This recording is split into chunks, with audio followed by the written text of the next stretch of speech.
rehabilitation की दमक सुपनतगी crore 4 खक काइथोकिबा centre ना IDP सिंगबो इकाइबा पीबनी अचौबा economic package अमा मथौ ताई हाइना MP बिमोल ना फोंदोकरखरे लोक सभा दा Manipur goods and service tax amendment bill 2025 अमदी मणिपुर एप्रोप्रिएशन बिल 2025 करिगुंबा मखल अमतगी हिरम असिगी मतंगदा खननबा तौदना पास तौकिबा सेंटर लेंगा की अरानबा खोंथांग अमनी लेंगांगना IDP सिंगबु रिहेबिलिटेशन तौनबगी दमक्ता हाइदुना सुपनतगी करोड़ 4 गी सेंफम काइथोकिबा असि सेंट्रल गवर्नमेंट ना IDP सिंगबु इकाइबा पीबा थवोंग अमनी मखोई की दमक अहेन मथौ तौबा इकोनॉमिक पैकेज अमा पीबा मथौ ताई हाइना इन Manipur parliamentary constituency MP doctor 𝗗h𝗔𝗞𝗘𝗦𝗪𝗛 एकोइजमना फोंदोकरे ओजम से लाक्चनी बिसे कोई IDP सिंग असिगी सेटलमेंट अमसुंग रिहेबिलिटेशन सिंग सिदा कोई सेंटर ना पुनिंग चंगद्रब्रा अदो ओजागी मोट खितंग फोंदोकयो मसी तोंगान बा मियंग मयाम लेगनी हुजिकी लेदिबा 500 crore की माई स्पेशल पैकेज है करम एआर सिनी गदो नो हाइबा मोय क्राइटेरिया हम लेरंगनी फॉर एग्जांपल को अदुगी क्राइटेरिया अदुना लुपा क्रोर चांगा अदुना लोइनमक मोय रिहेबिलिटेट तौने हाइबदी यारोय अदुगा मधु करी कई सिनगदबनो हाइबा मागी स्पेसिफिक हेदा पैसा जे पीरे अदना ता क्रो लिसिंग अमा अनि न पुन लाउथोकपया अदुगी वा नतेबको युम साल सिनदोरिब्रा मोगी फुट केनो द सिनदोरिब्रा कई दि सिनदो होगा मागी स्पेसिफिक केनो अमा लौन आई सी पॉलिटिकली आई दि हाइजे बनतेको मोइना ngaमुदुदि पॉलिटिशियन ने पॉलिटिकली ओइन उबे यारम उरुबि है बट आई दि मागी खोगी सिटीजन न मोइना आई हाइजे बनिना आईदी कनोदुदा हाइजबनी को स्पिरिट तो हाइजबनी को होजिकी लेरिबा पोट मयाम सिंग असे काइरेबा लुपा करोड़ 4 सिना व्हाट इबर लेरिबा नंगी IDP मयाम सिंग सि लोइनमकी सेटलमेंट तौनबा रिहेबिलिटेट तौनबा सिलोइन हारक पोइतारगदी अदुगी पैसा दुदी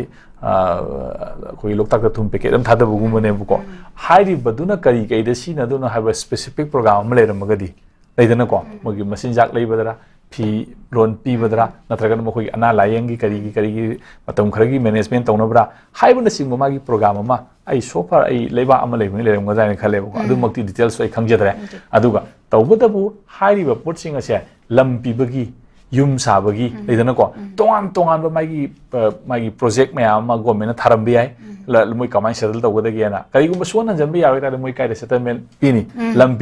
लंपी दा गरे मय युम कमाई सानी मी क्या माई तौनी हाइबो सिंग असे मागी स्टेप बाय स्टेप मा मसी लाकपे अदुगो हुजिकी लेरिबो क्रोर चांगा से इंटरिम मैनेजमेंट की ओरमगदरा हाइरिबो मयाम सिंग हुजिक लेरिबो पोतुदेदा ngasagi khara mogi sabagi thakpagi mafi maron gi ana layengi kari laiba mayam singa se masida utilize tawnabra kopra haibudo koi proper investigation sangi alupa crore sanga piraga pa crore sanga dona noi manipur government da silo pia su lei matam ni noi silo silaga mayam singi loi rehabilitate taw haidudi center du angawbagi wa oina lakane buko adu ain khambada government am parliament adu maina angaw phegi thabak su tawromdo su mande adu karigumba adu oram targadi madu yam thina lali adu natabida magi specific management khagi damang ta thada boy targadi mogi proper planning amagi thada boy targadi madu mogi leriba budget tu gi matung in allocate torombi ai adu ga pura totally rehabilitate tawna bagi damakta magi tongan ba program ama haitare ko madu government su planning torombi ai tharam basu ai sembe madu investigate torokana koi yeng outcome khuding makse akoi han heta मागी proper investigation में यावदना हेक्ता आइगी sentiment के दुनिया दाने तो तद पंगांग बसे राइंटी को ngang बदी याइ को अद अखोइ दि अदुगी लेवल दु ngang बदी यादे मरम दि अखोइ दि लेबाक सिदा लेरि लेबाक सि लॉ अबाइडिंग सिटीजन हमने लेरिमिना लेबाक तु सथरि ब कनो दु प्रॉपर इन्वेस्टिगेशन तौदना मियाम खना बदा हेता अदु सेंटिमेंट हाइबे यादे रियलिटी दु सपता बने लॉजिक दु सपता बने बको अदु नेना थमजनिंग इसे ओजा मथंगे सिना आसांकासा रिजाइन तौख्रे रोहन President Oiregani. Indigenous People Forum Manipur IPFM President Asang Kasar Loop Asigi President ki Thadok Khibadagi Vice President Philem Rohenbu Anoba President Hapkre. Asang Kasar di August Mapanda Pangthokadoriba World Indigenous Day ki thoramda mahak yauraroi haina phongdokre. United Naga Council na Asang Kasar da akan ba warning ga loinana Imphal da pangthoknaba sem sariba World Indigenous Day 2025 ki thoram asida Naga amata da saruk yaba yaroi athingba thamnakraba matungda asar ka ngakani asang kasargi fam thadokpagi cherol adu loop asigi vice president address tawraga ikhibani hari ozama sida lakchuni muje khogi world khogi manipur da world indigenous day khogi pangthokpada ya khogi yaningdriba ꯌꯦꯠꯂꯤꯕꯁꯤ ꯀꯔꯤꯒꯤꯅꯣ ꯑꯣꯖꯥ ꯁꯤ ꯃꯁꯤ ꯌꯦꯜꯍꯧꯉꯩ ꯑꯩꯈꯣꯏ ꯄꯨꯟꯁꯟꯁꯦ ꯍꯥꯏꯕꯗ ꯃꯁꯤꯗ ꯁꯤ ꯍꯥꯏꯕꯁꯤ ꯑꯆꯨꯝꯕ ꯅꯠꯇ꯭ꯔꯕ꯭ꯔꯥ ꯑꯣꯖꯥ ꯃꯁꯤ ꯀꯩꯅꯣꯅꯤ ꯑꯩ ꯉꯁꯥꯏꯁꯨ ꯑꯗꯨꯝ ꯍꯥꯏꯖꯈ꯭ꯔꯦ ꯃꯥꯒꯤ ꯅꯥꯒꯥꯁꯨ ꯃꯥꯒꯤ ꯏꯃꯥꯖꯤꯅꯦꯁꯟ ꯑꯃꯅꯦꯕ ꯁꯤ ꯀꯟꯇ꯭ꯔꯥꯗꯤꯛꯁꯟ ꯂꯩ ꯃꯅꯤꯄꯨꯔ ꯑꯣꯏꯅ ꯂꯩꯒꯅꯤ ꯃꯅꯤꯄꯨꯔꯒꯤ ꯂꯩꯔꯤꯕ